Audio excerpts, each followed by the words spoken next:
وہ مسلسل ایران کو ٹارگٹ کر رہا ہے کہ ایران بلوچوں پہ ظلم کر رہا ہے، ایران سیستان پروونس میں جو بلوچ رہتے ہیں ان کے اوپر ظلم کر رہا ہے، ایران بلوچوں کو الگ کر دے، بلوچستان میں اب یہ ہے کہ ایران کا جو سیستان ہے اس کو ہم آزادی کے لیے جنگ لڑ رہے ہیں۔ وہ جو ایک پرٹیکولر گروپ ہے نا بلوچوں کا، جو کہ ہے پاکستان بیسڈ،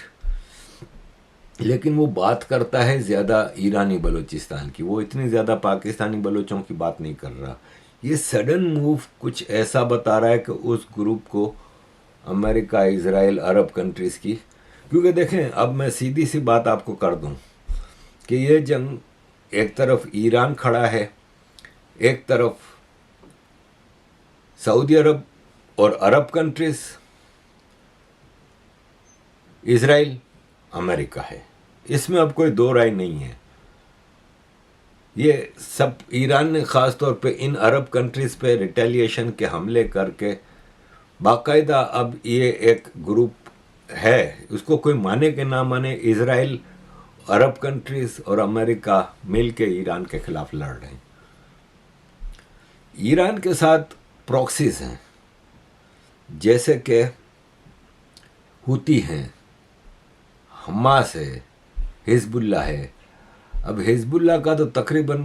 کام ختم کر چکا ہے، باقی جو بچا ہے لبنان پہ مسلسل اسرائیل حملے کر رہا ہے۔ حماس فارغ ہو چکی ہے،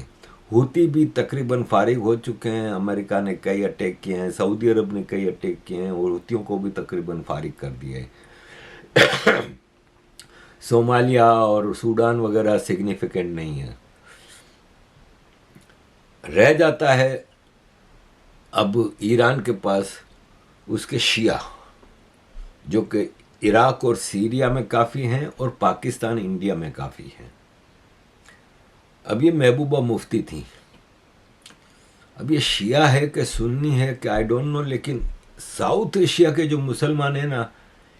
انڈیا، پاکستان، بنگلہ دیش، افغانستان، یہ ان کی ہمدردیاں ایران کے ساتھ ہیں۔ اور جب پاکستان نے اس جنگ میں گھسنا ہے تو لامالا یہاں پہ ایک مسئلہ اٹھے گا اور یہاں کے شیعہ سنی مل کے پاکستان کے خلاف ایجیٹیشن کر سکتے ہیں۔ یہ ایک بہت بڑا پوائنٹ ہے جو کہ کوئی ڈسکس نہیں کرنا چاہ رہا، لیکن میں آپ کے سامنے رکھ رہا ہوں کہ یہ چیز اٹھے گی جس دن پاکستان کی طرف سے ایران کے خلاف اٹیک شروع ہوگا نا، اس دن اس ریجن میں بہت زیادہ انسرجنسی آ جائے گی۔ آلریڈی آپ کو پتہ ہے بلوچستان کا کیا حال ہے، اور یہ جو تھے یہ یونائٹڈ نیشنز کی اسپیشل رپورٹر تھیں، جنہوں نے پہلی بار فورم پہ آ کے باقاعدہ پوڈیم سے، یونائٹڈ نیشنز کے ہیومن رائٹس کونسل کے پوڈیم سے یہ پاکستان کو کہا ہے کہ بلوچستان کے معاملات کو سدھارو۔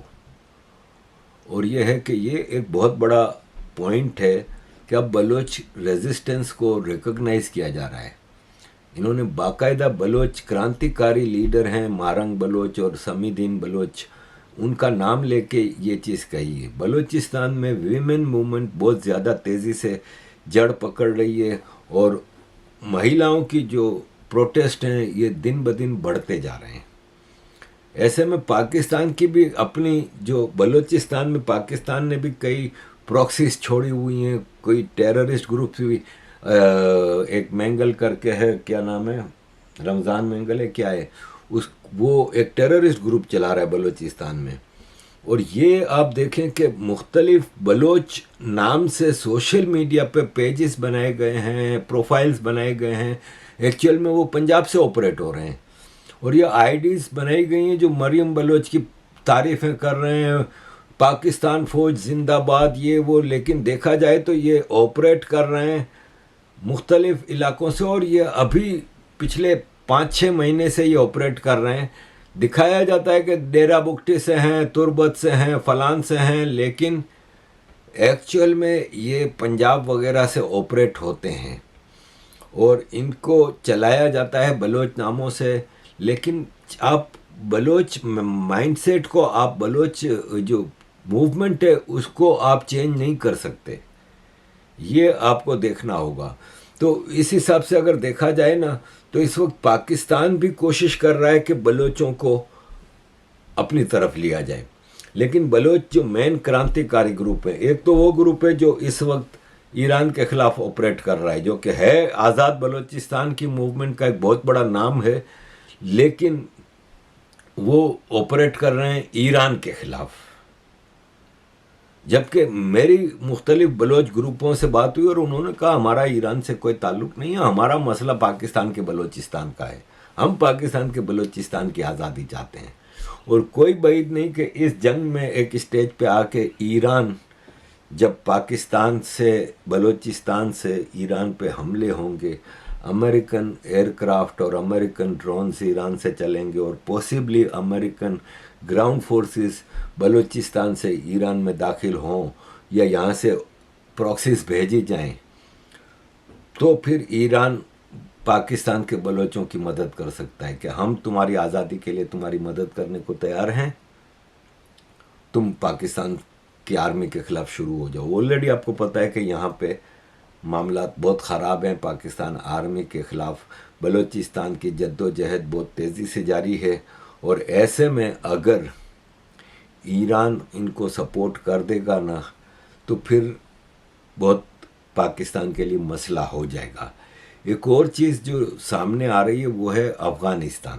دیکھیں اس وقت افغانستان میں پاکستان نے حملے بند کر دیے ہیں، لیکن جو حملے کر چکا ہے نا وہ اب واپس نہیں لے سکتا پاکستان۔ تو اگر ایران والی جنگ میں پاکستان پھنستا ہے تو اس میں پھر افغانستان کارڈ کو آپ بھولیے گا نہیں کہ افغانستان جو کے پی اور فاٹا اور مختلف علاقوں میں ٹی ٹی پی کا ہولڈ ہے، وہاں سے پھر پاکستان آرمی کو ایک ٹف ٹائم آ سکتا ہے، اور افغانستان کے ذریعے چائنا رشیا ایران کی مدد کر سکتے ہیں۔ جس طرح رشیا کی یوکرین کی وار میں امریکہ نے کھل کے یوکرین کی مدد کی اور یوکرین کی سپلائی لائن ہتھیاروں کی اور فائنینشیل ایڈ جاری رکھی، وہ رشیا بھول نہیں سکتا۔ آلریڈی رشیا کیسپین سی میں، جو کہ میں نے آپ کو نقشے میں بتایا تھا کہ ڈائریکٹ کنیکشن ہے ایران کا، وہاں پہ امریکہ کا کوئی ہولڈ نہیں۔ قازقستان، ترکمنستان اور آذربائیجان کی 3 کنٹریز ہیں، اور رشیا ایران، اس کیسپین سی کے چاروں طرف یہ 3 کنٹری اور رشیا اور ایران ہے، وہاں سے آلریڈی کام چل رہا ہے۔ اوپر سے افغانستان کے ذریعے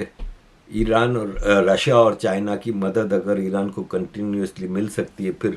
پاکستانی بلوچوں کے ذریعے، تو یہ جنگ پاکستان کے لیے حد سے زیادہ خطرناک ہوتی جا رہی ہے، اور میں نہیں سمجھتا، اور ایسے میں پاکستان ایک کوشش کر سکتا ہے کہ اس جنگ کا دائرہ بڑھانے کے لیے پاکستان انڈیا پہ کوئی چھوٹا موٹا حملہ کر دے یا کوئی ٹیررزم ہی کر دے۔ کہ اس وقت انڈیا میں بھی، جیسے میں نے ابھی آپ کو محبوبہ مفتی کا بیان دکھایا تھا، انڈیا میں بھی